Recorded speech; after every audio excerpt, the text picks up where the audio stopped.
নমস্কার। Astro research চ্যানেলে আপনাদের অতি প্রিয় কাছের মানুষ, ভালোবাসার মানুষ এবং পছন্দের মানুষ জ্যোতিষ আচার্য শ্রী সিদ্ধার্থ আবারও উপস্থিত হয়েছি আজ আপনাদের সামনে আবারও একটি গুরুত্বপূর্ণ এবং তথ্যবহুল বিষয় নিয়ে সরাসরি আলোচনা তুলে ধরতে। যারা আমার চ্যানেলে নিয়মিত দর্শক শ্রোতা বন্ধু আছেন তারা ভালোই জানেন যে আমি প্রতিটি পর্বে বিভিন্ন এপিসোডে আপনাদের কাছে সাম্প্রতিক গুরুত্বপূর্ণ এবং নানা প্রকারের কিন্তু ঘটনা আপনাদের সামনে কিন্তু আমার বিপুল তথ্য যা আমার অ্যানালিসিস করে আমি সেই ডেটা ঘেটে আমি তৈরি করি, সেই ডেটা বা সেই তথ্য কিন্তু আপনাদের সামনে আমি তুলে ধরি, যাতে আপনারা কিন্তু বিভিন্ন প্রকারের কিন্তু সাম্প্রতিক তথ্য সম্পর্কে বা আগাম ভবিষ্যৎ বার্তা সম্পর্কে কিন্তু প্রপার এবং সঠিক কিন্তু উপস্থাপনা বা নলেজ কিন্তু পেতে পারেন। তো বন্ধুরা, আজকে আপনাদের সামনে আমি আলোচনা করতে চলেছি খুবই গুরুত্বপূর্ণ একটি বিষয় নিয়ে, তা হলো বিহার এবং পশ্চিমবঙ্গের আগামী ইলেকশনস। এবং এই বিষয় ইলেকশনস শুধু নয়, এই ইলেকশনসের আগে পর্যন্ত যে লম্বা সময় এখনো বিহার এবং পশ্চিমবঙ্গ ইলেকশন হতে সময় আছে, তো এই ইলেকশনসের আগে পর্যন্ত অর্থাৎ আগামী কয়েক মাস থেকে আগামী বছর খানেকের কি কি ঘটনা ঘটতে চলেছে বিহার এবং গোটা পশ্চিমবঙ্গে, সেইটা নিয়ে কিন্তু আমি উইথ ডেটা উইথ কিন্তু আমার অ্যাস্ট্রোলজিক্যাল রিসার্চ ভিউজ কিন্তু আপনাদের সামনে আমি তুলে ধরতে চলেছি। তাই প্রত্যেক দর্শক শ্রোতা বন্ধুকে আমি আরেকবার স্বনির্বন্ধ অনুরোধ করব, যারা আমার চ্যানেলের নিয়মিত দর্শক শ্রোতা বন্ধু অথচ এখনো চ্যানেলটিকে আপনার সাবস্ক্রাইব করে ওঠেনি, তাদের কাছে আমার স্বনির্বন্ধ অনুরোধ, আপনারা অবশ্য করে চ্যানেলটিকে সাবস্ক্রাইব করে চ্যানেলের পাশে থাকবেন এবং লাইক কমেন্ট শেয়ারও করবেন। তো চলুন শুরু করা যাক বিহার এবং পশ্চিমবঙ্গ ইলেকশনস এবং প্রি ইলেকশনস নিয়ে বেশ কিছু আলোচনা এবং তার সাথে সাথে বিভিন্ন প্রকারের বহির্শক্তি এবং বহির্বিশ্বের নানা প্রকারের যে ডার্টি পলিটিক্স তা নিয়ে আপনাদের সামনে খোলাখুলি একটি আলোচনার প্রসঙ্গ। তো শুরুতে আমি যে আলোচনা তুলে ধরব সেই আলোচনা কিন্তু আমি করতে চলেছি যে 7 সিস্টার স্টেটস অর্থাৎ নর্থ ইস্ট যতগুলো আমার 7টি রাজ্য রয়েছে তার সাথে সাথে পশ্চিমবঙ্গ, বিহার, আসাম এবং গোটা আপনার নর্থ ইস্টার্ন স্টেটসের যত ডিটেলিং আগামী প্রায় এক বছর যে ঘটনা ঘটতে চলেছে সেই নিয়ে আমি তুলে ধরবো আমার আলোচনা। এবং কি তুলে ধরবো, যে আমার অ্যাস্ট্রোলজিক্যাল রিসার্চ কি বলছে সেটা আপনাদের সামনে আমি তুলে ধরবো এবং আগামী কয়েক মাস থেকে আগামী 1.5 বছরের ভবিষ্যৎ বার্তা। এবং আপনাদের সামনে আমি স্পেশালি তুলে ধরবো যে ওয়েস্ট বেঙ্গল ইলেকশন শেষ না হওয়া পর্যন্ত কি কি ঘটতে চলেছে এই সম্পূর্ণ পুঙ্খানুপুঙ্খ তথ্য।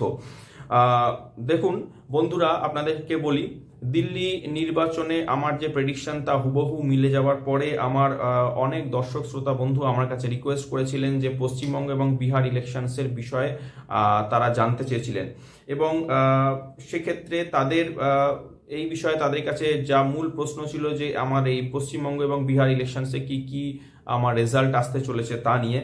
তো এবং তার সাথে সাথে একটি প্রশ্ন ছিল খুবই স্পেসিফিক, তা হলো যে যোগী আদিত্যনাথের যে একটি স্লোগান যে বটোগে নেহি তো কটোগে, বটোগিয়া কটোগে, এই স্লোগান তার ইম্প্যাক্ট বিহার এবং ওয়েস্ট বেঙ্গল ইলেকশনসের উপরও কি পড়তে চলেছে, তার কি ইম্প্যাক্ট হতে চলেছে।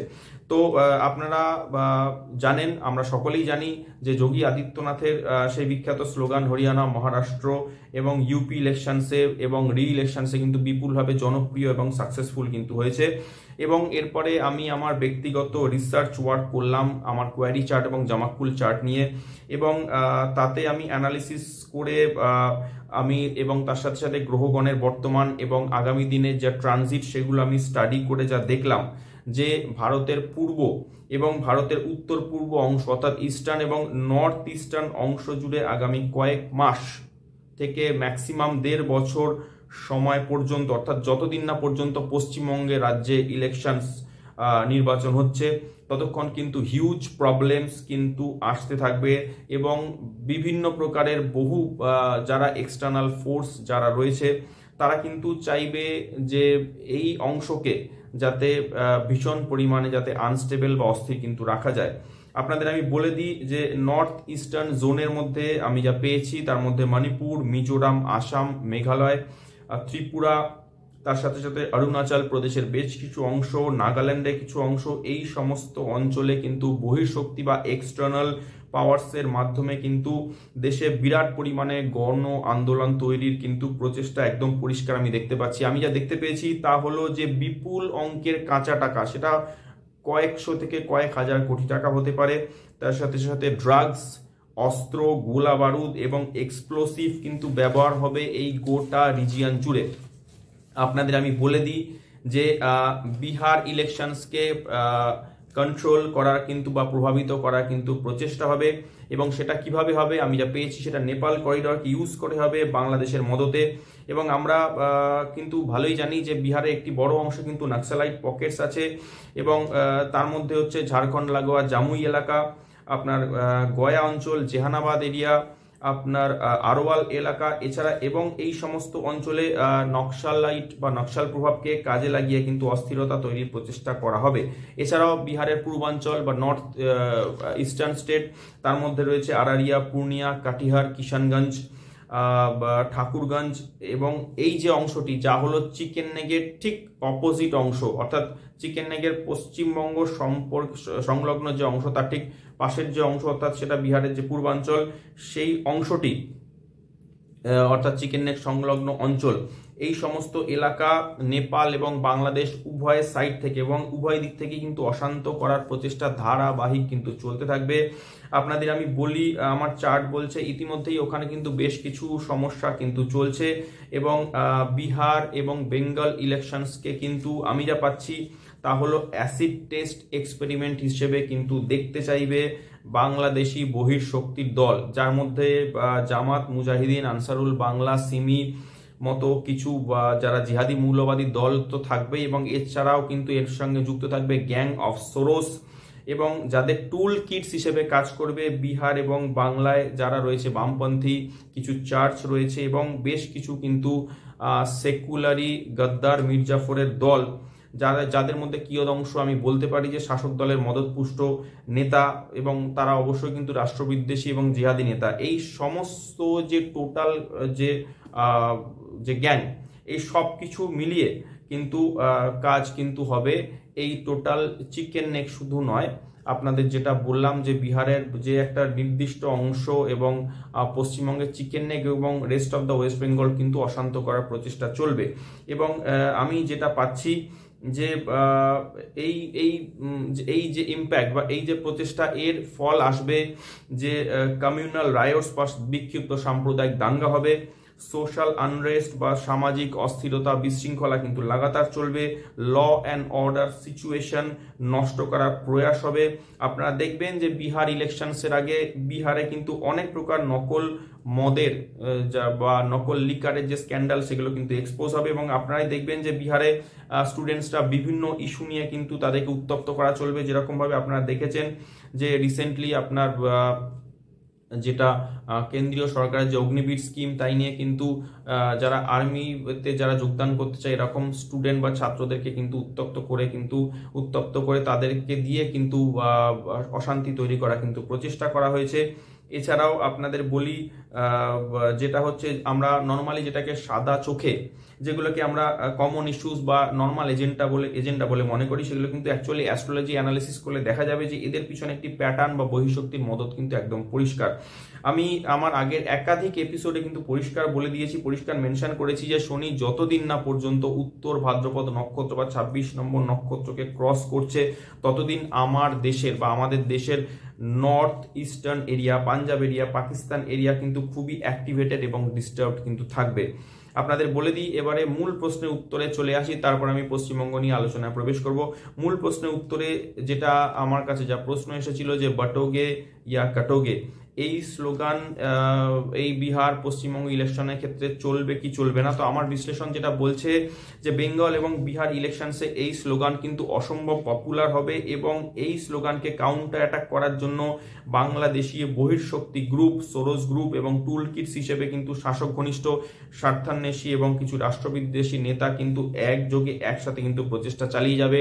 ফলস্বরূপ যেটা দাঁড়াবে সেটা হলো যে জাতীয় উন্মত্ততা ধার্মিক উন্মত্ততা এবং কোনো কোনো কোনো যেটাকে দেখা যাবে যে ধর্মস্থানকে, বিভিন্ন প্রকার ধর্মস্থানকে কেন্দ্র করে বিরাট গন্ডগোল অশান্তি করার প্রচেষ্টা কিন্তু এই সময় হতেই থাকবে। আপনাদের আবারও বললি যে প্রচুর পরিমাণে টাকা, অর্থাৎ হাজার হাজার কোটি টাকা এই দাঙ্গা তৈরিতে ব্যবহার হবে এবং অস্ত্র গোলা বারুদ এবং এক্সপ্লোসিভও কিন্তু ব্যবহার হবে। আমি যা পেয়েছি ড্রাগ মানি ইউজ হবে এবং বিপুল পরিমাণে বিদেশি শক্তি, বিশেষ করে ডিপ স্টেটস এবং বাংলাদেশি বহির্শক্তি কিন্তু পুরোপুরি কিন্তু ইনভলভ থাকবে। আপনাদের জানিয়ে দিই যে বিহারে বর্তমানে যে শাসক দল যা রয়েছে তা হলো নীতিশ কুমার পার্টি। তাদেরকেও কিন্তু এই সময় বিপুল পরিমাণে সতর্ক থাকতে হবে, কারণ যে পদ্ধতিতে হরিয়ানা, মহারাষ্ট্র এবং দিল্লি ইলেকশনে কিন্তু খুব সহজেই কিন্তু কেন্দ্রের যে শাসক দল তারা জয়লাভ করেছে, আগামী বিহার এবং বেঙ্গল ইলেকশনস কিন্তু ততটা ইজি হবে না। হ্যাঁ, ডেফিনেটলি বিহার ইলেকশনসে কিন্তু বিভিন্ন প্রকার বহিঃশক্তির এই যে অপশক্তির প্রচেষ্টার সত্ত্বেও কিন্তু বিহার ইলেকশনস অবশ্যই কিন্তু বিহারের শাসক দল কিন্তু জয়লাভ করবে। কিন্তু তা সত্ত্বেও আপনাদের আমি বলে দিই, আমি বিক্রম সম্বত চার্ট নিয়ে আগেরবারে আমি আলোচনা করেছি। এছাড়াও কিন্তু 29 মার্চ সোলার এক্লিপস এবং তার যে ইম্প্যাক্ট ভারতবর্ষ, বিশ্ব, বাংলার উপর যে পড়ছে সেই চার্ট নিয়ে আমি আলোচনা করেছি আপনাদের সামনে। আপনারা সেই এপিসোডে উত্তর পেয়ে গেছেন। আমি সেখান থেকে কিছু পয়েন্ট আপনাদের জন্য তথ্যের জন্য তুলে ধরছি যে 29শে মার্চের পর থেকে ভারতের যত আভ্যন্তরীণ যতগুলো ফল্ট লাইন্স আছে সেগুলোতে বেশ কিছু কিছু দেশ বিরোধী গ্রুপস কিন্তু তুলে ধরবে এবং সমস্যা সৃষ্টি করবে। হিন্দুদের বিভিন্ন জাতি এবং কাস্ট সিস্টেমে কিন্তু ভাঙার চেষ্টা হবে। আপনারা ভালোই জানেন যে দেশের মধ্যে কিন্তু ছোট ছোট এরকম পকেটস আছে যেখানে ছোট ছোট পাকিস্তান রয়েছে, ছোট ছোট চায়না রয়েছে এবং বেশ কিছু কিন্তু বামপন্থী এবং দেশ বিরোধী কিন্তু পকেটসও রয়েছে এবং এরা দেশকে সমবেতভাবে কিন্তু বিপুলভাবে অশান্ত করার প্রচেষ্টা চালাবে। গভর্নমেন্ট বিভিন্ন প্রকার কিন্তু বিল পাস করবে এবং সেগুলি নিয়ে ইচ্ছাকৃতভাবে গুজব ছড়ানো হবে, বিক্ষোভ কিন্তু তৈরি হবে এবং এই ধরনের প্রোপাগান্ডা কিন্তু দেশ জুড়ে কিন্তু গণ আন্দোলন ছড়ানোর জন্য কিন্তু হবে। আপনারা দেখে নিয়েছেন যে রিসেন্টলি আপনার ওয়াকফ সংশোধনী আইন নিয়ে কিভাবে কিন্তু বিভিন্ন রাজ্যের যারা বিভিন্ন রাজ্যে কিন্তু বহির্শক্তির মদতে কিন্তু বিভিন্নভাবে কিন্তু অশান্তি ছড়ানোর চেষ্টা হচ্ছে, সেটা আপনারা দেখে নিয়েছেন। এবং আপনাদের আমি বলে দিই যে আগেও অতীত এই ধরনের ঘটনা হয়েছে, যখন আপনারা দেখেছেন যে সিএ বা সিটিজেনশিপ অ্যামেন্ডমেন্ট অ্যাক্ট যখন পাস করা হলো এবং ফার্মার্স মুভমেন্ট ইত্যাদি নিয়ে দেশের মধ্যে কিন্তু বিপুলভাবে কিন্তু গণবিক্ষোভ, গণ আন্দোলন কিন্তু তৈরি করা হয়েছিল। কিন্তু এই প্রোপাগান্ডাগুলো এইবার এমনি হবে যে রিচ ভার্সেস পুয়ার, অর্থাৎ গরিব ভার্সেস বড়লোক, হিন্দু ভার্সেস মুসলিম, শিখ ভার্সেস হিন্দু, SC ST OBC versus general caste, খ্রিস্টান ভার্সেস মুসলিম, এইভাবে কিন্তু ডেঞ্জারাস গেম বা সাংঘাতিক কিন্তু খেলা কিন্তু শুরু হবে।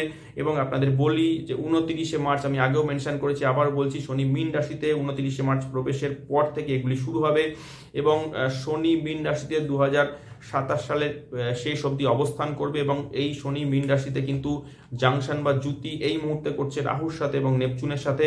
এবং আপনাদের বলে দিই, শনি এবং নেপচুন যতদিন একসাথে অবস্থান করবে, বিশেষ করে এই বছরের 13ই জুলাই থেকে শনি কিন্তু রেট্রোগ্রেড হতে চলেছে এবং এই রেট্রোগ্রেড শনি বক্রী হয়ে নেপচুনের উপর দিয়ে কিন্তু কখনো সামনে পাস করবে, কখনো কিন্তু পেছনে যাবে। তো এইভাবে যখন একই নক্ষত্রে নেপচুনের উপর দিয়ে শনি যখন পাস করবে, সেটা কিন্তু মারাত্মকভাবে কিন্তু মারক এবং ফ্যাটাল কিন্তু ফল দেবে। এবং আপনাদের আমি বলে দিই যে পরবর্তী 2.5 বছরে এই নেপচুনের উপর দিয়ে শনির কিন্তু একই নক্ষত্রে একই ডিগ্রিতে কিন্তু বক্রী এবং মার্গীয়, রেট্রোগ্রেড এবং ডিরেক্ট হয়ে কিন্তু পাস করার ঘটনা কিন্তু 2 থেকে 3 বার ঘটবে এবং দেশ জুড়ে প্রবল অশান্তি ঝামেলা কিন্তু চলতে থাকবে। আপনাদের এটুকু জানিয়ে দিই, আমি যেটা আগেও আপনাদের বলছিলাম যে আমার হিসেব মতো 13ই জুলাই থেকে আমি যে সমস্যাটা শুরু যেটা পাচ্ছি, যে 13ই জুলাই 2025 নাগাদ শনি যখন রেট্রোগ্রেড হয়ে নেপচুনের সাথে একই নক্ষত্রে অর্থাৎ উত্তর ভাদ্রপদ নক্ষত্রে অবস্থান করবে এবং এটা 28শে নভেম্বর 2025 অবধি কিন্তু থাকবে এবং এই যে মারক যুতিটা চলবে, এই মারক যুতি কিন্তু ক্লিয়ার সংকেত দিচ্ছে যে ধর্ম এবং সম্প্রদায়ের লোকজনদের মধ্যে দুটি ভিন্ন পার্টিশন বা বিভেদ সৃষ্টি হবে এবং নিজেদের মধ্যে প্রবল অশান্তি, লড়াই, ঝামেলা কিন্তু চলতে থাকবে। আপনারা জানেন যে মীন রাশি একটি জলীয় রাশি এবং সেই রাশিতে কিন্তু ইতিমধ্যে 6 থেকে 7টি গ্রহের কিন্তু সমাবেশ হয়েছে এবং সেখানে কিন্তু শনি, রাহু নেপচুন, রবি, বুধ, শুক্র ইত্যাদি সমস্ত প্ল্যানেট কিন্তু সেখানে জুতি হয়ে বসে রয়েছে। আজকে জাস্ট পয়লা বৈশাখ বা শুভ নববর্ষ, এর মধ্যে রবি জাস্ট সরে গিয়ে মেষে প্রবেশ করলো, কিন্তু বাকি প্ল্যানেটসগুলো কিন্তু ওখানেই বসে রয়েছে। এবং আপনাদের বলে দিই, বুধ কিন্তু এই মীন রাশিতে কিন্তু নিচস্থ অবস্থায় অবস্থান করছে, এবং যা নির্দেশ করছে কিন্তু সম্প্রদায় গোষ্ঠীর দ্বারা, যে কোন বিভিন্ন সম্প্রদায় গোষ্ঠীর দ্বারা বা তাদেরকে প্রভোগ করে যে জিনিস আদপে এক্সিস্ট করছে না বা যার কোনো অস্তিত্বই নেই, সেই নিয়ে কিন্তু প্রবল মাতামাতি বা লড়াই কিন্তু চলবে, এবং এই অশান্তি লম্বা সময় চলবে, এবং ধর্ম বনাম অধর্ম, সত্য বনাম অসত্যের লড়াই কিন্তু চলতে থাকবে। এবং মঙ্গলের একটা কিন্তু নিচস্থ মঙ্গলের ফোর্থ অ্যাসপেক্ট কিন্তু পড়বে নবম স্থানে, অর্থাৎ ধর্মভাবের উপর। এবং এটা আমি দেখতে পাচ্ছি যে আর্মির কোনো প্রকারের বড় রোল বা আর্মির কোনো প্রকারের বড় কিন্তু ভূমিকা নির্দেশ করছে এই ভয়াবহ রিলিজিয়াস পোলারাইজেশনকে কন্ট্রোল করার জন্য। এবং আপনাদের বলি যে বিভিন্ন এলাকা, বিভিন্ন অঞ্চল কিন্তু আর্মি টেক ওভার করবে। অলরেডি আপনারা জানেন যে 2 এপ্রিল থেকে মঙ্গল পশ্চিমবঙ্গের চার্টের ক্ষেত্রে লগ্নভাবে ডিপোজিট করার পর তার থেকে 5-6 দিনের মাথাতে পশ্চিমবঙ্গের বিভিন্ন অঞ্চলে, বিশেষ করে মুর্শিদাবাদ এবং হুগলি, দক্ষিণ 24 পরগনা, হাওড়া বিভিন্ন অঞ্চলে যে বিক্ষিপ্ত সাম্প্রদায়িক দাঙ্গা যেটা শুরু হয়েছে, এবং সেটাকে কন্ট্রোল করার জন্য কিন্তু বিএসএফ, সিআরপিএফ কিন্তু নেমে পড়েছে। এবং আপনাদের কথা দিচ্ছি, এই আর্মি কিন্তু পশ্চিমবঙ্গের ক্ষেত্রে কিন্তু এখন সরবে না, এরা কিন্তু অবস্থান করবে, এবং এরা কিন্তু এই যে রিলিজিয়াস পোলারাইজেশনকে কিন্তু কন্ট্রোল করার জন্য কিন্তু এখানেই অবস্থান করবে। আপনাদের জানিয়ে দিই যে এর সাথে সাথে কিন্তু জনমানসে আতঙ্ক, ফোবিয়া এবং ত্রাস কিন্তু দিনে দিনে বৃদ্ধি পাবে।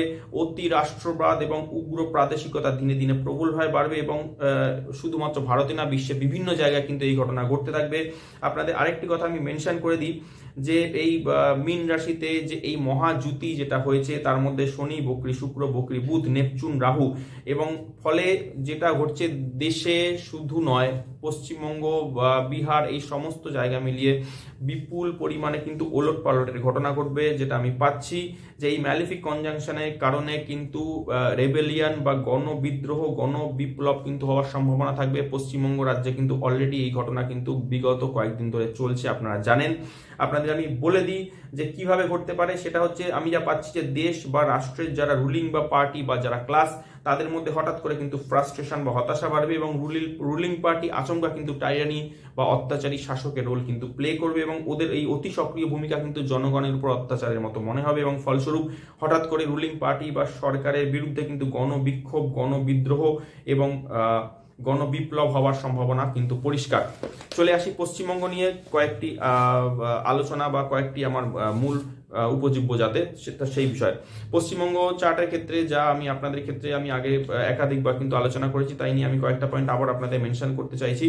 পশ্চিমবঙ্গ চার্টের ক্ষেত্রে পশ্চিমবঙ্গের লগ্নভাবে কিন্তু নিচস্থ মঙ্গল ডিপোজিট হয়েছে 2রা এপ্রিল। তার সাথে সাথে এই মুহূর্তে পশ্চিমবঙ্গ চার্টের ক্ষেত্রে নবমভাবে কিন্তু একাধিক প্ল্যানেটারি অ্যাসপেক্ট, অর্থাৎ শনি, রাহু, নেপচুন কিন্তু বসে রয়েছে। আপনারা খেয়াল করে দেখবেন যে ধর্মভাবে এতগুলো কিন্তু প্ল্যানেটের জুতি, তার সাথে রবি, বুধ, শুক্র, অর্থাৎ মোট 6টা প্ল্যানেটের অ্যাসপেক্ট কিন্তু টোটালি কিন্তু পশ্চিমবঙ্গ চার্টের ক্ষেত্রে নবম ভাব অর্থাৎ মীন রাশিতে কিন্তু অবস্থান করছে, এবং ফলে আপনারা দেখুন যে ধর্মীয় উন্মত্ততা বা ধর্মীয় উন্মাদনা যাকে বলা রিলিজিয়াস পোলারাইজেশন, সেটা কিভাবে পশ্চিমবঙ্গের চার্টের ক্ষেত্রে কিন্তু ইম্প্যাক্ট করা শুরু করেছে।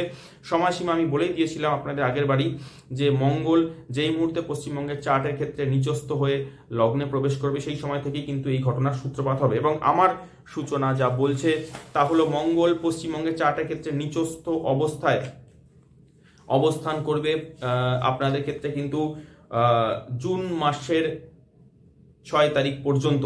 এই জুন মাসের 6 তারিখ পর্যন্ত মঙ্গল অবস্থান করছে পশ্চিমবঙ্গের চার্টের ক্ষেত্রে লগ্ন হবে, এবং এর সাথে সাথে আরো দুটো কিন্তু ম্যালেফিক দুর্যোগ কিন্তু হতে চলেছে। সেই দুর্যোগ দুটি হচ্ছে 13ই মে এবং 18ই মে। 13ই মে তারিখে বৃহস্পতি পশ্চিমবঙ্গের চার্টের ক্ষেত্রে ষষ্ঠ এবং নবমপতি মুভ করে যাবে পশ্চিমবঙ্গের ক্ষেত্রে দ্বাদশ ভাবে, এবং রাহু এবং কেতু 18 মে তারিখে নবম এবং তৃতীয় ভাব থেকে সরে আসবে অষ্টম ভাব এবং দ্বিতীয় ভাবে। এবং আপনাদের নলেজের জন্য বলে দিই, বৃহস্পতি যা ষষ্ঠপতি দ্বাদশে বসে কিন্তু তার অ্যাসপেক্ট কিন্তু পড়বে ষষ্ঠভাবে এবং অষ্টমভাবে, যে অষ্টমভাবে অলরেডি কিন্তু তখন রাহু ডিপোজিটেড থাকবে এবং অ্যাজ ওয়েল অ্যাজ রাহুও কিন্তু নবম দৃষ্টি পড়বে পশ্চিমবঙ্গের চার্টের ক্ষেত্রে দ্বাদশভাবে। শুধু তাই নয়, মঙ্গলও সরে আসবে সিংহ রাশিতে। সিংহ রাশিতে এসে মঙ্গল সরাসরি কিন্তু রাহু কেতুর সাথে কিন্তু 180 ডিগ্রি অ্যাক্সেস করবে। শুধু তাই নয়, অ্যাজ ওয়েল অ্যাজ কিন্তু মঙ্গল এবং শনি স্বরাষ্ট্রক যোগ আবারও শুরু করবে 6 জুন থেকে। আপনাদের টোটালি আমি জানিয়ে দিই, পশ্চিমবঙ্গের ক্ষেত্রে কিন্তু আমি বিভিন্ন প্রকারের কিন্তু নাশকতা, বিভিন্ন প্রকারের কিন্তু বহির্শক্তি দ্বারা কিন্তু সমস্যা সৃষ্টি, পশ্চিমবঙ্গের ক্ষেত্রে নানা প্রকারের কিন্তু এক্সটার্নাল ফোর্স দ্বারা রাজ্যের মধ্যে নানা প্রকারের কিন্তু অশান্তি, রিলিজিয়াস পোলারাইজেশন, ধর্মীয় উন্মত্ততা এবং নানাভাবে কিন্তু রাজ্যের মধ্যে কিন্তু অশান্তি তৈরির কিন্তু প্রবল চেষ্টা করা হবে। আপনাদের আমি কথা দিই, আমি আপনাদের আগের দিন আমি এই প্রসঙ্গ তুলে ধরেছিলাম যে পশ্চিমবঙ্গের ক্ষেত্রে মহাদশা, অন্তর্দশা এবং প্রত্যন্ত দশা যদি তুলে ধরা হয় তাহলে এই মুহূর্তে 26 এপ্রিল থেকে শুরু হচ্ছে রাহুর মহাদশা, শনির অন্তর্দশা এবং শনি প্রত্যন্ত দশা, যা 26 এপ্রিল সময় থেকে আপনার চলবে একটানা 9 অক্টোবর পর্যন্ত। এবং আপনাদের আমি বলে দিই, এই সময় অবশ্যই কিন্তু রাজ্যে দণ্ডবিধি এবং নিয়মানুবর্তিতার প্রতিষ্ঠা হবে, ন্যায় নীতির প্রতিষ্ঠা হবে, আইন কানুনের উপর কড়া অ্যাকশন হবে, আর্মি রুল কিন্তু চলবে। কারণ আমি বলেছিলাম যদি আর্মি রুল না চলে থাকে তাহলে এই সময় থেকে চালু হবে। অলরেডি কিন্তু আর্মি নেমে গেছে মুর্শিদাবাদের এবং রাজ্যের বিভিন্ন জায়গায়, তারা কিন্তু কাজ করছে এবং সেই আর্মি রুল কিন্তু আরো শক্ত হবে, কিন্তু তাদের কড়া অ্যাকশন কিন্তু নেবে। ফলে রাজ্যের সর্বত্র কিন্তু আমি আপনাদের বলি যে ন্যায় নীতি এবং নিয়মানুবর্তিতা, দণ্ডবিধি কিন্তু প্রতিষ্ঠা হবে। এবং আমার যা হিসাব বলছে যে আগামী দিনে কিন্তু আর্মি রুলেই কিন্তু সীমাবদ্ধ থাকবে না, রাজ্যের বিভিন্ন জায়গায় আরো বিক্ষিপ্ত অশান্তি কিন্তু চলতে থাকবে এবং আলটিমেটলি কিন্তু রাজ্যে প্রেসিডেন্সিয়াল রুল কিন্তু পড়বে। এবং আমার হিসাব বলছে প্রেসিডেন্সিয়াল রুল চলাকালীনই কিন্তু রাজ্যে নির্বাচন হবে এবং সম্ভবত এই নির্বাচন রাজ্যের শাসক দলের ক্ষেত্রে শেষ নির্বাচন। তো বন্ধুরা, বিহার এবং পশ্চিমবঙ্গের ইলেকশন পূর্ববর্তী, ইলেকশন চলাকালীন এবং ইলেকশনের পরবর্তী কি রেজাল্ট হতে চলেছে, তার সাথে সাথে পারিপার্শ্বিক এবং দেশীয় পরিস্থিতি নিয়ে আমি টোটাল একটা ওভারভিউ আপনাদের সামনে তুলে ধরলাম। আশা করব ভিডিওটি আপনাদের ভালো লেগেছে। যদি ভালো লেগে থাকে অবশ্য করে চ্যানেলটিকে সাবস্ক্রাইব করে পাশে থাকবেন এবং লাইক, কমেন্ট, শেয়ারও করবেন। তো বন্ধুরা, আপনাদেরকে আরেকবার আমি জানিয়ে দিচ্ছি যে আগামী দিন কিন্তু অবশ্যই ভালো আসছে না। বিশেষ করে 26 এপ্রিলের পর থেকে আপনারা অবশ্য করে কিন্তু খুব সতর্কভাবে, সাবধানে কিন্তু চলাফেরা করুন। কোনোভাবে কোনো প্রভোকেশন বা কোনো প্রকারের কিন্তু প্ররোচনায় পা দেবেন না। চেষ্টা করুন নিজ নিজ এলাকায় কিন্তু শান্তি, সম্প্রীতি এবং সৌভ্রাতৃত্ব বজায় রাখার। কারণ আপনার আমার শুভ চিন্তাধারার মাধ্যমে কিন্তু আমরা আমাদের পারিপার্শ্বিক পরিবেশকে কিন্তু সুস্থ, সংহত এবং শান্ত রাখার জন্য প্রয়াস করতে পারবো। তো বন্ধুরা, আজকের মতো এটুকুই। ফিরে আসছি আগামী এপিসোডে নতুন কোনো আলোচনা নিয়ে, নতুন কোনো বিষয় নিয়ে আপনাদের সাথে খোলাখুলি আবারও বসতে। ততক্ষণের জন্য আপনাদের থেকে সময় চেয়ে নিচ্ছি। সকলে ভালো থাকবেন, সুস্থ থাকবেন, আনন্দ থাকবেন, সতর্ক থাকবেন। জয় ভগবান শ্রী রামকৃষ্ণ দেবের জয়, জয় জগৎ জননী সৃষ্টি মায়ের জয়। পাশে থাকার জন্য সকল দর্শক শ্রোতা বন্ধুকে অনেক অনেক ধন্যবাদ। নমস্কার।